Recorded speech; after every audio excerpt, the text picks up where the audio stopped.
ছেলের জন্য breakfast ready হয়ে গেছে। ব্রেকফাস্ট রেডি করেছে হলো ওর বাবা বাড়ি গেছে। এখানে করেছে গোলা রুটি, উপরে চিনি ছড়িয়ে দিয়েছে তাই না? উপরে চিনি ছড়িয়ে গোলা রুটি বানিয়েছে। ছেলে বলেছে আজকে গোলা রুটি খাবে। আর আজকে ওর অফিস আছে। আর আজকে অফিসে কি আছে বলে তো? পটলাক আছে। আজকে অফিসে পটলাক আছে। আজকে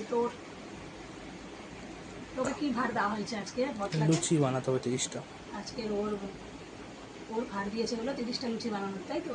আমাকে 8টা, ছেলেকে আমাকে 30টা, ওকে 30টা, পুরো 60খানা লুচি। 60টা হবে। আর বাকি অন্যান্য খাবারও তো মানে অন্যান্য আনবে, তাই তো? আমি ভিডিও করব, ভিডিও করে পুরো দেখাবো আচ্ছা, পটলা তোর নয়। পটলাকের ভিডিও তুই আনবি। আমি তোকে বলেছিলাম যে ফোনেতে ভিডিও করে আনবি, সেটা আমি শেয়ার করবো। ওইটা সময় দেখতে হয় যে অফিসের পটলা কীরকম হয়েছে, তাই তো? আর এখন হলো তাকিয়ে নাও, জল খাবার খেয়ে নাও। আর আজকে আমাদের এখানে ওয়েদার খুব ভালো, রোদ উঠেছে আজকেরও কাছে প্রচুর। যাই হোক, চলুন